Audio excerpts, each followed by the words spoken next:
New Zealand తో జరుగుతున్న T20 series లో భారత్ ఆధిపత్యం కొనసాగుతోంది. వరుసగా 3వ విజయాన్ని తన ఖాతాలో వేసుకుంది. ఈ విజయంతో 5 మ్యాచ్ల సిరీస్ ని 3-0తో ఇప్పటికే కైవసం చేసుకుంది. ఈ రోజు గౌహతిలో జరిగిన 3వ టీ20 మ్యాచ్ లో 8 వికెట్ల తేడాతో ఘన విజయం సాధించింది. కివీస్ నిర్దేశించిన 153 పరుగుల లక్ష్యాన్ని కేవలం 10 ఓవర్స్ లో పూర్తి చేసి సత్తా చాటింది భారత్.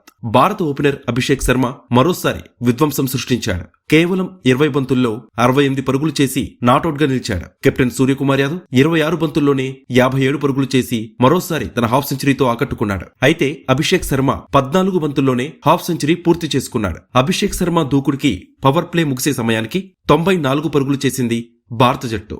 యువరాజ్ సింగ్ 12 బంతుల్లో హాఫ్ సెంచరీ చేయగా అభిషేక్ శర్మ 14 బంతుల్లో హాఫ్ సెంచరీ అందుకొని టీమిండియా తరపున ఫాస్టెస్ట్ 50 చేసిన రెండో బ్యాటర్ గా నిలిచాడు.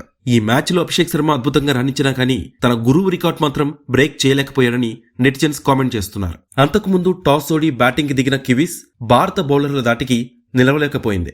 బ్యాటింగ్ కి అనుకూలించే పిచ్ పై కూడా పరుగులు సాధించలేక తంటాలు పడింది. బుమ్రా 17 పరుగులిచ్చి 3 వికెట్లు తీసుకున్నాడు. రవి బిష్నోయ్, హార్దిక్ పాండ్యా చెరో 2 వికెట్లు దక్కించుకున్నారు. ఇక న్యూజిలాండ్ బ్యాట్స్మెన్ లో ఫిలిప్స్ ఒక్కడే రాణించాడు. 48 పరుగులు చేశాడు. అనంతరం బ్యాటింగ్ కి దిగిన భారత జట్టుకి తొలి బంతికే ఎదురుదెబ్బ తగిలింది. సంజు సామ్సన్ డకౌట్ గా వెనుదిరిగాడు. అయినా సరే భారత దూకుడు ఆగలేదు. ప్రతి ఓవర్ కి 15 పరుగుల చొప్పున సాధించుకుంటూ వెళ్లింది. అందుకే కేవలం 10 ఓవర్స్ లోనే మ్యాచ్ పూర్తి చేయగలిగింది.